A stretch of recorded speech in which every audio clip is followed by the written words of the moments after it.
chapter number 30, verse 48. That how does the water rises, forms into clouds, the clouds fragmentate, they become into pieces, and then water falls from the ground. The Quran speaks about the water cycle in great detail in several places. In Surah Araf, chapter number 7, verse 57. In Surah Rad, chapter number 13, verse number 17. In Surah Furqan, chapter number 25, verse number 40 and 49. In Surah Fatir, chapter number 35, verse 27. It's mentioned in Surah Fatir, chapter 35, verse 9. In Surah Yasin, chapter number 36, verse number 34. In Surah Jashia, chapter number 45, verse number 5. In Surah Qaf, chapter number 50, verse number 9 and 10. In Surah Waqia, chapter number 56, verse number 68 to 70. In Surah Mulk, chapter 67, verse number 30. In Surah Tariq, chapter 86, verse number 11. I can go on and go on quoting and giving references only of the verses which the Quran speaks about water cycle. The Quran speaks about the water cycle in great detail. Who would have mentioned about this water cycle, which we learned in the 16th century, in 1580? Quran mentions 1400 years ago. In the field of geology, today the geology they tell us, the earth, the radius of the earth on which we live is about 3,750 miles. And the deeper layers, they are hot and fluid. They cannot sustain life. The more you go on the top, it becomes harder. And the superficial crust on which we live is a solid shell and is very thin, hardly 1 to 30 miles in thickness. And there are high chances that this superficial crust on which we live, it will shake. Today the geology they tell us, it is due to the folding phenomena which gives rise to mountain ranges which prevents the earth from shaking. What the geologists discovered recently, the Quran mentioned 1400 years ago. In Surah Naba, chapter number 78, verse number 6 to 7, the Quran says, we have made the earth as an expanse, wal jibala autada, and the mountains as stakes. The Arabic word used is autad, meaning tent pegs, meaning stakes. And when we see a tent peg, it's hammered into the ground. Only a small portion is above the ground. The major portion is deep underground. So the Quran says the mountains are like tent pegs. And today science tells us that the mountain has got roots which go deep underground. What we see on top of the ground is only a small portion. It's like a tip of an iceberg. When we see the iceberg floating, the portion above the water is hardly 10%. 90% is below water. Similarly, the mountain that we see on top of the earth is a small portion. The major portion is deep underground. The Quran mentions in Surah Yashia, chapter 88, verse number 19, as well as Surah Naziat, chapter number 79, verse number 32, that we have placed on the earth mountains standing firm. And today, if we analyze, in most of the universities, in the subject of geology, the main guidebook for subject of geology is a book by the name The Earth. It has various authors. One of the authors' name is Dr. Frank Press, who was previously the president of the Academy of Sciences of USA and was also the science advisor to the ex-president of USA, Jimmy Carter. He mentioned in this book about the function of the mountains, and he draws the mountain and shows that the mountains have got deep roots. They are wedge-shaped and go deep underground, just like a tent peg. And Dr. Frank Press says that the function of the mountain is to prevent the earth from shaking. And this is exactly what is mentioned in the Quran 1400 years ago. In Surah Anbiya, chapter number 21, verse number 31. In Surah Nahl, chapter number 16, verse number 15. That we have placed on the earth mountains standing firm, lest it would shake with you. So the Quran specifies the function of the mountain to prevent the earth from shaking, which Dr. Frank Press has mentioned a few decades earlier. Imagine what the scientists have discovered recently, Quran had mentioned 14 years ago. In the field of oceanology, Quran says in Surah Furqan, chapter number 25, verse 53, that it is He who has let free two bodies of flowing water, one sweet and palatable, the other salty and bitter. Though they meet, they do not mix. There is a barrier which is forbidden to be trespassed. Quran repeats the message in Surah Rahman, chapter 55, verse number 19 and 20. Marjal Bahraini al-Taqyan, bainahuma barzakhun la yabghiyan. It is He who has let free two bodies of flowing water. Though they meet, they do not mix. There is a barrier which is forbidden to be trespassed. Previously, the commentator of the Quran, they used to wonder, what does the Quran mean by saying that two waters meet? They knew there were two types of water, one salty and the other sweet. But they couldn't understand what does the Quran mean by saying these two types of water meet, but there is a barrier which is forbidden to be trespassed. After science advance, we have come to know recently that whenever one type of water flows into the other type of water, whenever salt water flows into the sweet water, it loses its constituents and gets homogenized into the water it flows. This transitional homogenizing area, this area today scientists call as transitional homogenizing area, this Quran refers to as barzakh, an unseen barrier. Imagine what the scientists, the oceanologists have discovered recently. The Quran describes 14 years ago and says that sweet and salt water, they meet, but they do not mix. There is an unseen barrier, or barzakh, which is forbidden to be trespassed. And this can be seen with your naked eye, even in South Africa. If you go to the southernmost tip of South Africa in Cape Town, and we go to the Cape Point, or the Cape of Good Hope, you find the two types of waters meet, the salt and the sweet water, and you can see the barrier with your own eyes. They meet, but they do not mix. The similar phenomena can be seen in Egypt, when River Nile flows into the Mediterranean Sea, when the sweet water falls into the salty water. And the best example is the Gulf Stream. It starts from the Gulf of Mexico, passes on the east coast of North America, goes eastwards towards the west coast of Europe. It travels for thousands of miles. And if you're traveling in a ship and pick up water from one side and pick up water from the other side, you'll find that one water is sweet, the other is salty. Even the temperatures between these two water differs. Let's discuss the subject of biology. The Quran says in Surah Anbiya, chapter number 21, verse number 30, وَجَعَلْنَا مِنَ الْمَاءِ كُلَّ شَيْءٍ أَفَلَا يُؤْمِنُونَ. We have created every living thing from water. Will you not then believe? Imagine in the deserts of Arabia, 1400 years ago, the Quran says every living thing is made from water. Who could have believed in it? It sounds like a fairy tale. In the deserts of Arabia, where there was scarcity of water, the Quran says every living thing is made from water. Today, after science advance, we have come to know that the basic unit of every living creature, it is the cell. And the cell contains cytoplasm, which contains about 80% water. Today, science tells us every living creature contains 50 to 90% water. And no living creature can survive without water. Imagine, Quran mentioned this 1400 years ago, that every living thing is made from water. You can ask the atheist, who could have mentioned this in the Quran 1400 years ago? And he'll be silent. Today we know of a theory known as the theory of probability.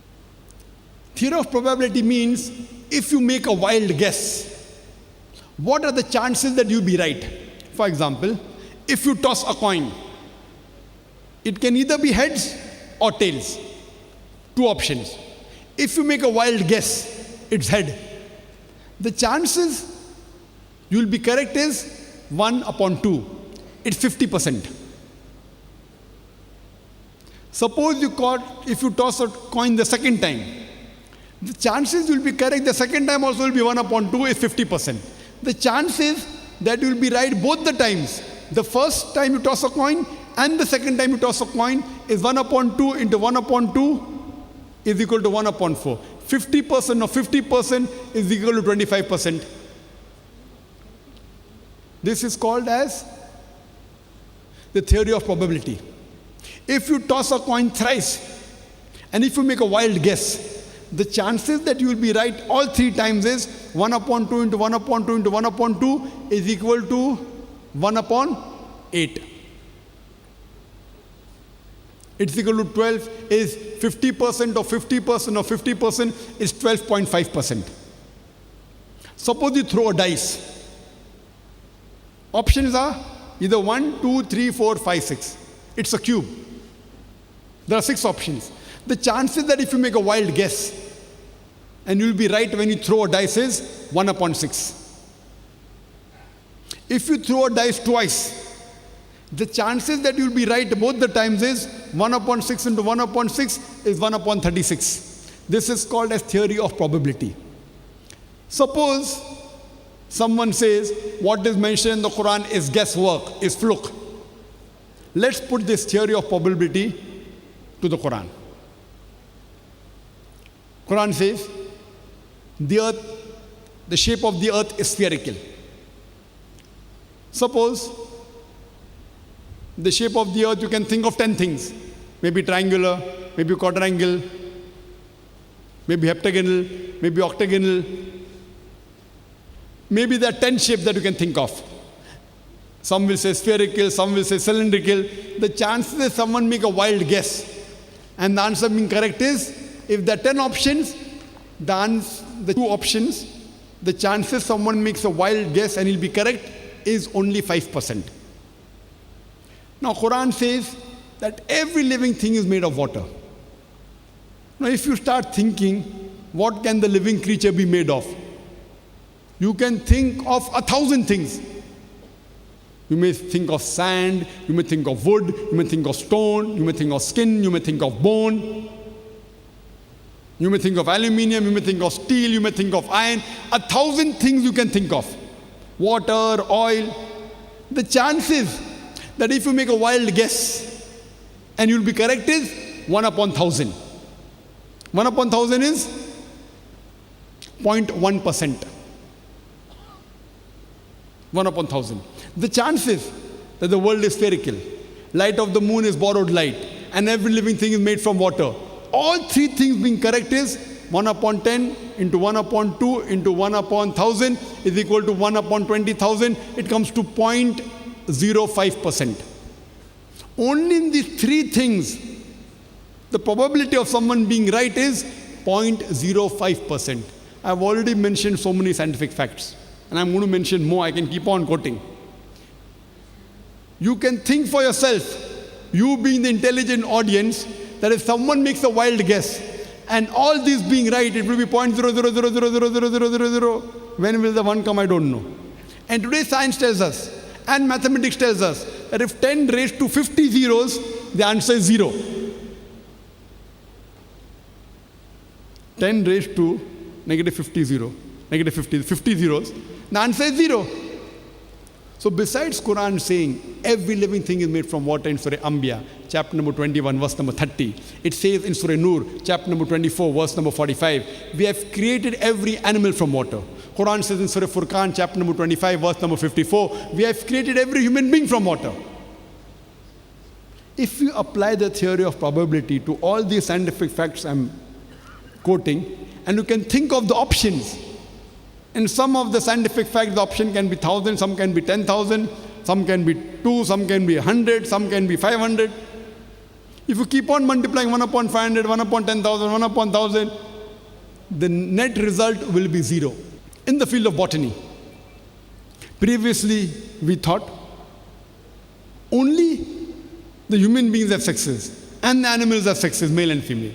We did not know that even the plants have sexes, male and female. We came to know recently, 100 years back, 200 years back, 300 years back. Quran mentioned 1400 years ago in Surah Taha, chapter number 20, verse number 53, that is he who sends down water from the sky. With it brings forth diverse pairs of plants in pairs, each separate from the other. The Arabic word used is zawja, meaning pairs, male and female. The Quran says in Surah Rad, chapter number 13, verse number 3, we have created every kind of fruit in pairs, 2 and 2. The Quran says that not only the animals and the human beings have got pairs, even the plants have got pairs, male and female. The Quran says in Surah Yasin, chapter number 36, verse number 36, that it is He who has created everything in pairs, the things which the human beings know and the things which the human beings don't know. So not only the animals and the plants and the human beings have got sexes, male and female, even a phenomena like electricity. Today we know that even the electricity has got atoms which has got negatively and positively charged, protons and neutrons and electrons. Quran says that He has created everything in pairs. The things you know, the things which you have knowledge of, and things which you don't have knowledge of. In the field of zoology, Quran says in Surah Anam, chapter number 6, verse number 38, it says that it is He who has created every animal that walks on the earth and every bird that flies in the air to live in communities like the human beings. Today science tells us, like the human beings, even the birds and the animals, they live in communities, which we came to recently. Quran says in Surah Nahl, chapter number 16, verse number 68 and 69, it is He who has taught the bee to build its cells in trees, in hills, in human habitations, and to eat of what the earth produces, and to find the spacious path of their Lord with great skill. What does the Quran mean by saying it has taught the bee to build to find the spacious path of their Lord with great skill? It was Sir Fon Fresh in 1973 who got the Nobel Prize for discovering the movement of the bee, the behavior of the bee. And today science tells us that whenever a bee finds a new flower or a new garden, it goes and tells its fellow bee the exact direction of the new flower or the new garden with a process called as the bee dance. And furthermore, this gender used for the worker bee in Surah Nahl chapter 16 verse 60 and 69 is the female gender, fasluki or kulli. Previously we thought that the worker bee was the male bee. No wonder Shakespeare in his play Henry IV, he writes that the male soldiers, they go out talking about the bees and they report to the king. Today science tells us the worker bees are not the male bees, they are the female bees. And they don't report to the king, they report to the queen. Imagine, the Quran even describes the sex of the worker bee as being a female gender, which science has come to know today, recently, and Quran mentions 14 years ago. Quran says in Surah Ankabut, chapter 29, verse number 41, that the parable of those who take for protectors anyone besides Almighty God is like that of the spider. They build for themselves homes like the spider, and verily the home of the spider is fragile. The house of the spider is fragile. Besides describing the physical nature of the house of the spider, that the web of the spider being weak, it says that anyone who worships anyone besides God, they are building for themselves houses like that of the spider. Besides being fragile and weak, it even gives an indication about the family relationship. Today science tells us that many a time the female spider, it kills the male spider, and they're called as black widows. Imagine the Quran, besides describing the physical nature of the house of the spider being fragile, it describes the physical relationships. It is like that of the spider, which many a times the female spider kills the male spider. Quran says in Surah Namal, chapter number 27, verse number 17 and 18, that when Solomon and his army, with hosts of men, jinns and birds, when they walked and when they approached a lowly valley of ants, one of the ants said, "O ye ant, get into the human habitations, get into your habitations, lest Solomon and his army will unknowingly trample you beneath the feet." People may think, what kind of a fairy tale book is the Quran? The ants talking among themselves? It sounds like a fairy tale book. What an old book it is, 14 years back.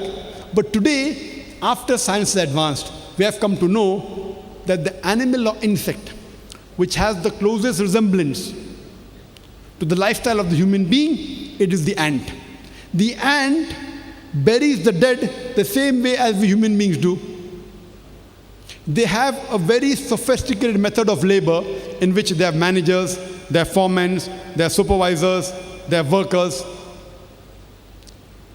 They have a very sophisticated method of communication where they speak to each other. They very often meet to chat. They even have marketplaces where they exchange goods. You know how we have marketplaces, how we have souk. The ants have marketplaces where they exchange goods. And when an ant stores any grain, and if the grain begins to bud, it chops off the bud as though it knew that budding will cause rotting of the grain. And if in monsoon, in rainy season, if the grain gets wet, the ants get it out in the sunlight to dry, as though they knew that humidity will cause root system, which will cause rotting of the grain. You know, many times we see the ant taking grain and then going in the sunlight. We wonder where they're going. They're going out in the sun to dry the grain, as though they knew that humidity will cause rotting of the grain. In the field of medicine, the Quran says in Surah Nahl, chapter number 16, verse number 60 and 69, that from the belly of the bee, we give you a drink of varying colors in which there is healing for humankind. Previously, we did not know that honey was obtained from the belly of the bee. Recently, 200 years back, 300 years back, we came to know that the honey is obtained from the belly of the bee. And today we know that honey has high nutritious value. It is rich in vitamin K and fructose. And today's science tells us that honey has got mild antiseptic properties. No wonder in World War II, the Russian soldiers, they used honey to cover up the wound. And the healing of the wound was there with very little scar tissue. And due to the density of the honey, bacteria and germs and fungus was prevented to grow in the wound. And if a person is suffering from allergy of a particular plant, if honey obtained from that plant is given to him, that patient starts developing resistance to that allergy. In the field of physiology, it was 600 years after the Quran was revealed that Ibn Nafis described the blood circulation. And 400 years after Ibn Nafis, that is 1,000 years after the Quran was revealed, William Harvey made it famous to the world. We read in a textbook in school that William Harvey was the first person who described the blood circulation. Actually, 400 years before, it was Ibn Nafis. And 600 years before that, Quran has described in a nutshell. Today, after science advance, we have come to know, just to say in brief, the food we eat, it goes into the stomach. From the stomach, it enters the intestine. From the intestine, through the blood vessels of the intestine, it enters into the bloodstream and goes to almost all the organs via complex media, many a time via the liver. It reaches all the different organs of the body, including the mammary glands, which is responsible for the production of milk. This, what science has come to know today, is mentioned in a nutshell.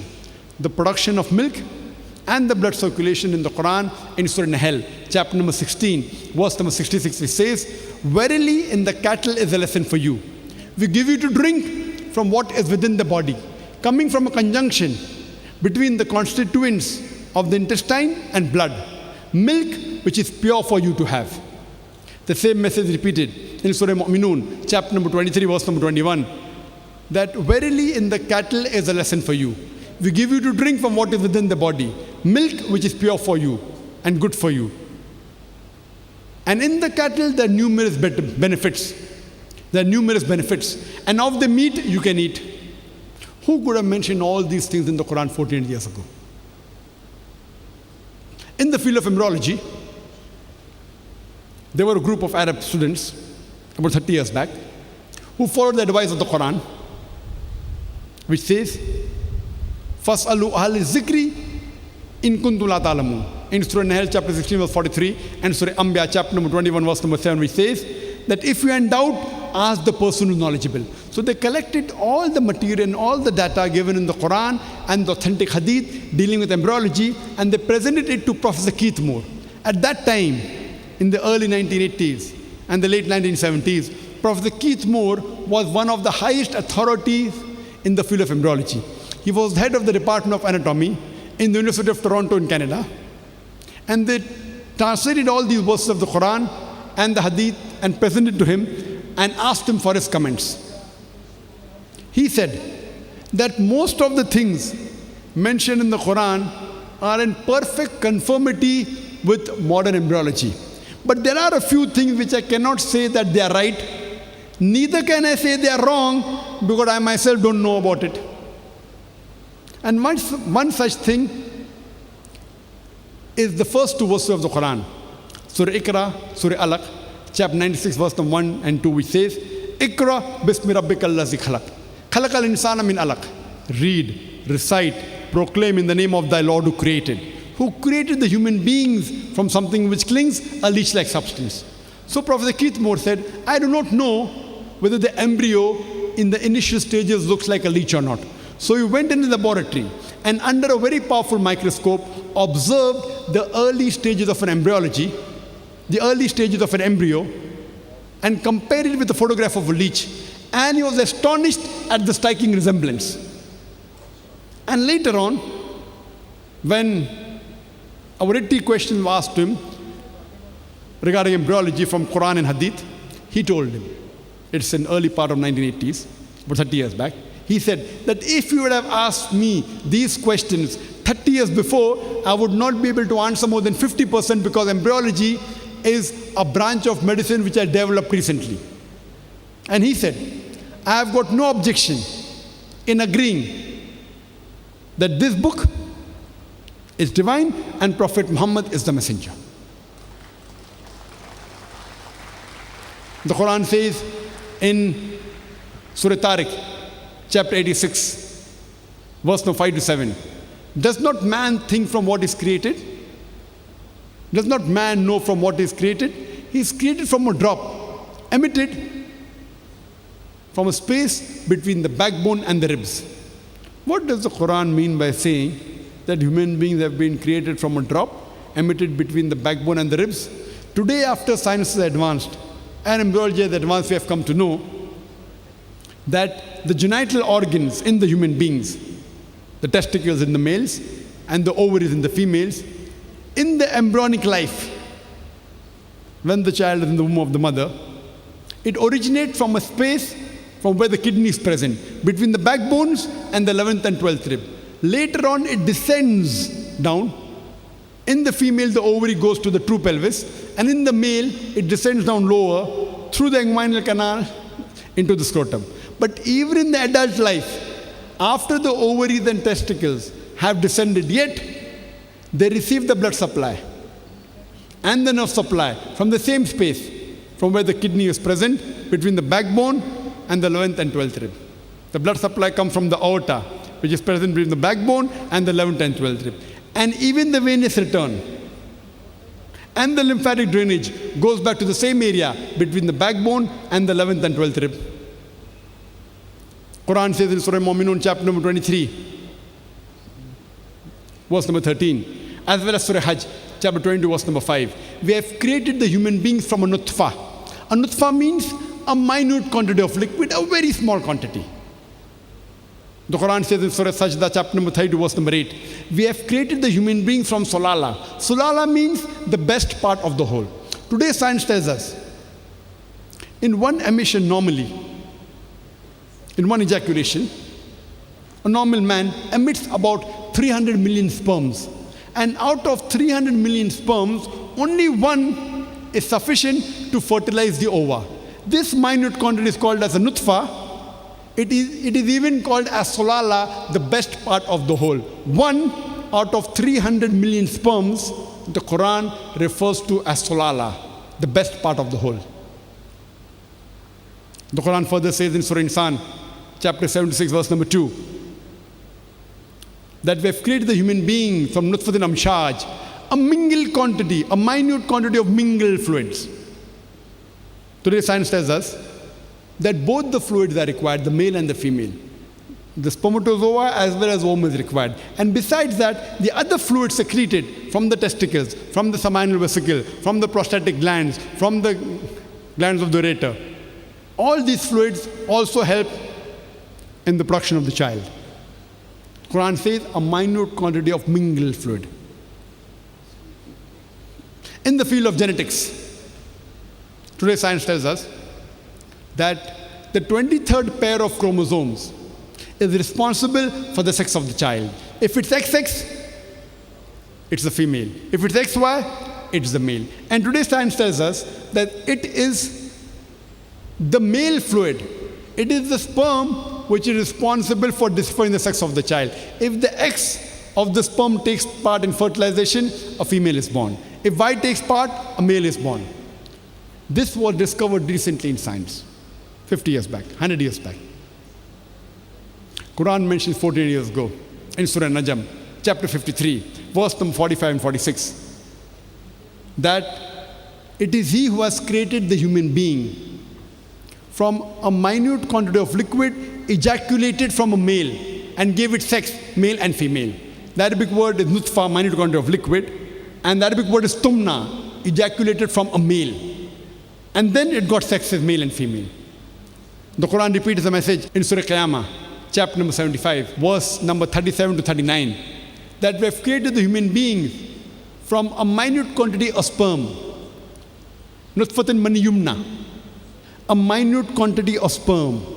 Then we made it into an alaqa, then made it into a mudga and gave it sex, male and female. The Quran says the sperm is responsible for the sex of the child, male and female. The country where I come from, India, people normally prefer having sons rather than daughters for reasons known best to them. And many a times, if a lady gives birth to a female child, the mother-in-law will blame the daughter-in-law. Why did you give birth to a female child? Actually, it depends on Allah subhanahu wa ta'ala whether male is born or female is born. But if the mother-in-law has to blame anyone, she should not blame the daughter-in-law, she should blame the son. Because according to the Quran and according to science, it is the male which is responsible for the sex of the child and not the female. Furthermore, the Quran says in Surah Az-Zumar, chapter 39, verse number 6, that we have created the human beings in the womb of the mother in stages, one after the other, in 3 waves of darkness. Prophet Zakir Naik said, these 3 waves of darkness which the Quran speaks about refers to the anti-abdominal wall, refers to the uterine wall and amniochorionic membrane. At that time, embryology, we did not know in embryology that the child, the embryo, is protected in 3 waves of darkness. Quran mentioned this 14 years ago. Furthermore, Quran speaks about the various embryological stages in great detail. In Surah Aminun, chapter number 23, verse number 12 to 14. Quran says, we have created the human beings from a minute quantity of liquid. Then made it in, and then placed it into a qararim maqeen, a place of security. Then made it into an alaqa, a leech-like substance. Then made the alaqa into a mudga, a chewed-like lump. Then made the mudga into izama, bones. Then clothed the izama with lahm, flesh. Glory be to Allah, who's the best to create. These 3 verses of the Quran speaks about the various embryological stages in great detail. It says, we have created the human being from a nutfa, which I told you earlier, means a minute quantity of liquid, then placed it into a qararim maqeen, a place of security. Today's science tells us that the baby, the embryo, is protected posteriorly from the spinal cord and the posterior muscles, and anteriorly by the anterior abdominal wall, as well as the uterine wall, as well as the amniochorionic membrane. It says, then we made it into an alaqa, a leech-like substance. The Arabic word alaqa has got 3 meanings. One means a leech-like substance, which we discussed earlier. It also means something which clings, and we know that the embryo clings to the uterine wall. And the third meaning is a congealed clot of blood. Today's science tells us, in the initial stages, the blood does not circulate in the embryo, and it also looks like a congealed clot. So imagine all 3 meanings of alaqa, a leech-like substance, something which clings, a congealed clot, all 3, according to science today, is perfect, alhamdulillah. Furthermore, it says, we made the alaqa into a mudga, a chewed-like lump. Prophet Zakir Naik took plaster seal and bit it between his teeth to resemble a mudga, a chewed-like lump. And the teeth marks, they resemble the somites, from where the nerves develop in a human being. We made the mudga into izama, that is bones. Then clothed the bones with lahm, that is flesh. Then the Quran says, glory be to Him who's the best to create. Today science tells us up to this stage, the development in the embryo is the same, whether it be of fish, whether it be rabbit, whether other animals. Only after this stage, it differs. And in a human being, we find head coming out, feet, legs. That's the reason the Quran says, then he created a new creature. Glory be to him who's the best to create. Quran says in Surah Hajj chapter 22 verse number 5, that we created the human being from minute quantity of liquid, then made it into an alaka, made the alaka into mudga, partly formed and partly unformed. When Professor Marshall Johnson was told to comment on this verse of the Quran, he said at this stage of the human development, some organs in the human being are formed, some are not formed. Some cells are differentiated, some are undifferentiated. If I call at this stage as a complete creation, the answer is wrong. Because it's not a complete creation. If I say it's an incomplete creation, again the answer is wrong. There is no better description than the description of the Quran, saying it's partly formed and partly unformed. Because some organs are complete, some are incomplete. Some cells are differentiated, some are undifferentiated. And Professor Keith Moore said, the stages given in the Quran of alaka, mudga, izaman, it is based on shapes of the embryo. It is far superior than the stages of modern embryology, where we say stage 1, stage 2, stage 3, where a person can get confused. The stages described in the Quran based on shapes and figures is far superior and easier. All these things, what science has discovered recently, 30 years back, 40 years back, 50 years back, 100 years back, was mentioned in the Quran 1400 years ago. Time will not permit me to speak on great detail. I'll just give you two more other scientific facts mentioned in the Quran. Quran says in Surah Qiyamah, chapter number 75, verse number 3 to 4, that when the unbelievers say, how will your Creator be able to reconstruct the bones after a human being has been buried, the bones have been disintegrated, how will he be able to reconstruct the bones on the day of judgment? So the reply is given, tell them, he can not only reconstruct the bones, he can even reconstruct in perfect order the very tips of the finger. What does the Quran mean by saying not only the bones can be reconstructed, but even the very tips of your fingers can be reconstructed? It was in 1880 that Sir Francis Galt, he discovered the fingerprinting method. And he said that no two fingerprints of the human beings are identical even in a million human beings. Even in millions of human beings, the fingerprints they differ. They cannot be identical. And today, the police, the FBI, the CIA, the CID, they use fingerprinting method to identify the criminals, to identify the human beings. Imagine what we discovered in 1880 by Sir Francis Galt. Quran mentioned 14 years ago that he can not only reconstruct your bones, leave aside the bones, he can even reconstruct the very tips of your finger. I will give one more scientific fact mentioned in the Quran before I end my talk. The scientist by the name of Professor Zakir Naik, who is from Thailand, and he spent a great deal of time in doing research on pain receptors. And previously, we human beings, we thought that the brain was only responsible for feeling of pain. Later on, the doctors, they came to know that there are certain receptors in the skin which are responsible for feeling of pain. That's the reason whenever a patient of burn injury comes, the doctor takes a pin and he pricks it in the area of burn. If the patient feels pain, doctor is happy. It's a superficial burn. The pain receptors are intact. If the patient does not feel pain, the doctor is sad. The pain receptors have been destroyed. It's a deep burn. Prophet Zakir was shown a translation of the verse of the Quran and was asked to comment on it. The Quran mentioned in Surah Nisa, chapter number 4, verse number 56, that as to those who